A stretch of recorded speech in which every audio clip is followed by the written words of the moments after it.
Nail को पढ़ना था, इसलिए वो गाड़ी से एक लैंप ले आती है, मगर जल्दबाजी में वो गाड़ी की डिग्गी बंद करना भूल गई, जिससे लाइट ऑन रह गई और सुबह तक बैटरी खत्म हो चुकी थी। अगले दिन जब रॉबर्ट ये फैसला करता है कि सप्लाईज लेने के लिए हमें टाउन में जाना होगा, तो वो पाते हैं कि गाड़ी की बैटरी खत्म हो चुकी है। बहुत कोशिश करते हैं कि ये किसी तरह गाड़ी को स्टार्ट करे, मगर ऐसा करते करते 10 दिन गुजर गए। 10 दिन बाद रॉबर्ट को एक आइडिया आता है और वो चेन सॉ की मदद से गाड़ी को स्टार्ट करता है। ईवा और नेल ये देखकर बहुत खुश थे। असल में नेल का एक बॉयफ्रेंड था जो नीचे टाउन में रहता था और नेल उससे मिलना चाहती थी। हर हफ्ते ये लोग टाउन में जाते। खैर टाउन पहुंचकर ये लोग हैरान थे, क्योंकि अब हालात बदल चुके थे। काफी घर थे यहाँ जो अब खाली हो चुके थे। पिछले 10 दिन से कोई बिजली नहीं थी। ये लोग एक मार्केट में जाते हैं। मार्केट का सामान भी लगभग खत्म हो चुका था। वहाँ का मालिक गन लिए आता है, क्योंकि इन दिनों लूट मार का खतरा ज्यादा था। इसलिए वो रॉबर्ट से पूछता है कि क्या तुम्हारे पास पैसे हैं। जब उसे यकीन आ जाता है कि ये फैमिली मुफ्त में कुछ लेने नहीं आई, तो वो उसे सामान लेने की इजाजत देता है। खैर इन्हें जो चाहिए था वो तो नहीं मिलता, क्योंकि कोई शिपमेंट नहीं आई थी।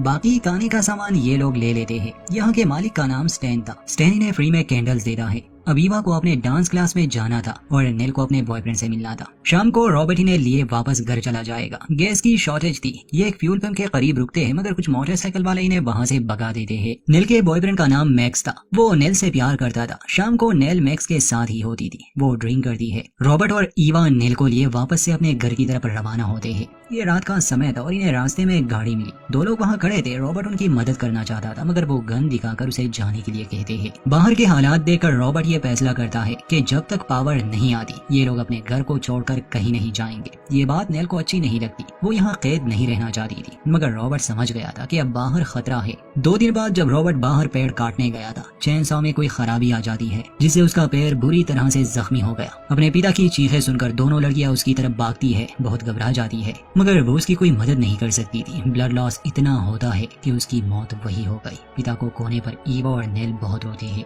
पूरा दिन वो उसके लाश के पास पड़े थे। आधी रात को जानवरों की आवाजें उन्हें जगा देती है। अगली सुबह वो रॉबर्ट को दफना देती है। कुछ दिन बहुत मुश्किल से गुजरते हैं, क्योंकि इन्हें अपने पिता की बहुत याद आ रही थी, मगर जिंदगी रुकती नहीं। इन्हें जीना जो था। फिर 2 महीने गुजर गए। पिता के बगैर इन्होंने जीना सीख लिया था। हर दिन ईवा डांस प्रैक्टिस करती, मगर पावर अब भी नहीं थी, इसलिए वो बिना म्यूजिक के प्रैक्टिस करती थी। एक दिन वो तंग आ जाती है। उसका दिमाग खराब होने लगा। इनके पास फ्यूल था जो इमरजेंसी में जनरेटर के लिए बचाया गया था। ईवा चाहती थी कि वो कुछ देर के लिए म्यूजिक लगाए, मगर नेल फ्यूल को ऐसे जाया नहीं करना चाहती थी। दोनों बहनों की बहस हो जाती है, मगर नेल उसे ये इजाजत नहीं देती, क्योंकि 2 महीने से ये लोग सप्लाईज लेने टाउन नहीं गए थे, इसलिए इनके पास खाना कम हो चुका था। इन्होंने कुछ मुर्गियां पाली थी। ब्रेकफास्ट में ये अंडे खाते, मगर एक रात जंगली बोर यहाँ आता है और वो उन चिकन्स को खा लेता है। धीरे धीरे इनकी मुश्किलें बढ़ रही थी। एक रात नेल को बहुत बुरा सपना आता है, जिसमें उसने अपनी बहन को खो दिया है। वो रोते हुए जागती है, जहाँ ईवा उसे सहारा देती है। कुछ दिन बाद शाम के समय इनके दरवाजे पर मैक्स आता है। उसे देखकर नेल तो बहुत खुश थी। पूछती है कि तुम यहाँ तक कैसे पहुँचे।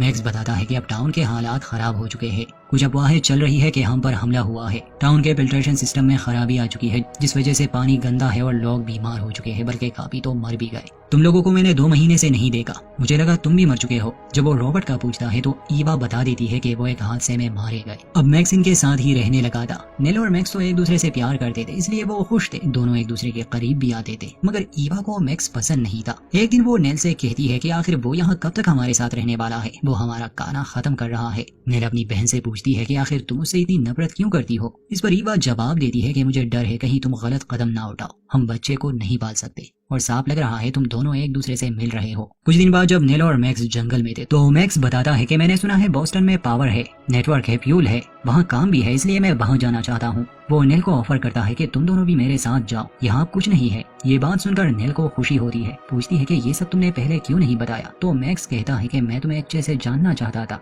जब दोनों ये बात ईवा को बताते हैं तो उसे अच्छा नहीं लगता। वो कहती है कि ये सिर्फ अफवाह हो सकती है, हम यहाँ सुरक्षित है। मगर मैक्स नहीं रुकने वाला था और नेल तो वैसे भी उसके साथ जाने वाली थी। ईवा अपनी बहन को फोर्स नहीं करती और उसे इजाजत दे देती है कि तुम जा सकती हो। हालांकि ये नेल के लिए बहुत मुश्किल फैसला था, क्योंकि वो कभी अपने परिवार से अलग नहीं रही। खैर मैक्स की बात मानकर वो उसके साथ बोस्टन के सफर पर निकल जाती है। ये सफर इन्हें पैदल ही तय करना था और इसमें कई हफ्ते लगने वाले थे। रास्ते का कोई पता नहीं था, कुछ भी हो सकता था। एक दिन के सफर के बाद नेल अपना इरादा बदल देती है। रात दोनों जंगल में गुजारते हैं। सुबह नेल कहती है कि माफ करना, मैं नहीं जा सकती। आखिर मैं ईवा को अकेले कैसे छोड़ दूं? मैक्स इस बात से खुश नहीं था, मगर वो नेल को जाने देता है और ईवा वापस से अपने घर लौट आई। मगर मैक्स उसकी जिंदगी से हमेशा हमेशा के लिए चला गया। ईवा अपनी बहन के लौट आने पर बहुत खुश थी। दोनों बहनों ने अब यही जीने का फैसला कर लिया। कुछ महीने बाद जब काना खत्म होने लगा तो ये जंगल में काना ढूंढने की कोशिश करते और बेरीज को स्टोर करते। सब कुछ बहुत अच्छा जा रहा था, दोनों खुश थे। फिर एक दिन जब नेल जंगल में थी, काना इकट्ठा करने गई थी और ईवा घर के बैकयार्ड में लकड़ियां काट रही थी तो वही स्टोर वाला आदमी स्टैन आ जाता है। स्टैन की हालत अजीब सी थी, जूते भी उसके सेम नहीं थे। वो ईवा से सवाल करने लगा। ईवा उससे टाउन के बारे में पूछती है। स्टैन सच नहीं बताता। हाँ, वो ये बात जरूर करता है कि बॉस्टन वाली बात झूठी थी, बहुत से लोग मारे गए। स्टैन ईवा से उसके पिता के बारे में पूछता है। ईवा झूठ बोल देती है कि वो जंगल में है। स्टैन उसकी ओर बढ़ता है, अचानक उस पर हमला कर देता है और उसके साथ ज्यादती करता है। कुछ देर बाद जब नेल जंगल से लौट आई तो वो अपनी बहन को जमीन पर पाती है। काफी बुरी हालत थी उसकी। दरिंदे स्टैन ने इनका फ्यूल भी चुरा लिया था। गुस्से के मारे नेल बहुत चिल्लाती है, मगर वो बेचारी अब कुछ नहीं कर सकती थी। वो ईवा को घर ले आती है, उसे बाथटब में नहलाती है, एस्प्रिन देने की कोशिश भी करती है, मगर ईवा कहती है कि ये हमने बचा के रखी है, मैं इसे इस्तेमाल नहीं कर सकती। अब इन्हें पता चल चुका था कि हालात कितने खराब है। इनके पास गन थी, इसलिए अब नेल गन हाथ में लिए रात को पहरा देती है। खिड़की और दरवाजों को अभी अच्छी तरह से लॉक रखते थे। दिन गुजरने लगे। ईवा को एहसास हुआ कि वो प्रेग्नेंट है। बजाय इसके कि वो अबॉर्शन के बारे में सोचे, दोनों फैसला करते हैं कि वो बच्चे को रख लेंगे। नेल अपनी पूरी कोशिश करती है कि वो अपनी बहन की रक्षा करे। कुछ महीने और गुजर जाते हैं। नेल अक्सर शिकार करने जंगल में जाती थी और बॉर्ड्स का शिकार करती। खाने की कोई कमी तो नहीं थी, मगर ईवा को आने वाले बच्चे की फिक्र जरूर थी। बाकी दुनिया का इन्हें नहीं पता था क्या हो रहा है, क्या हो चुका है। शायद सब कुछ बर्बाद हो चुका होगा। बस यही दोनों थे जो यहाँ खुद को सुरक्षित रख रहे थे। इनका घर धीरे धीरे टूट रहा था। एक दिन बारिश के समय छत का कुछ हिस्सा गिर जाता है। फिर वो दिन भी आया जब ईवा की डिलीवरी थी, मगर ईवा को अपने बच्चे की फिक्र थी, इसलिए वो नेल से कहती है कि हमें इस घर से दूर जाना होगा। नेल ने एक छोटी सी जगह बनाई थी। वो ईवा को वहाँ ले जाती है जहाँ ईवा एक लड़के को जन्म देती है। दोनों बहुत खुश थे। बच्चे को लेकर जब ये वापस घर आते हैं तो ईवा यहाँ रहना नहीं चाहती थी, क्योंकि घर अब टूट रहा था। इसलिए नेल उस घर को आग लगा देती है। अतीत की सारी यादें मिटाकर दोनों जंगल में रहने चले गए और यहीं पर इस कहानी का अंत। Like, share and subscribe and support us.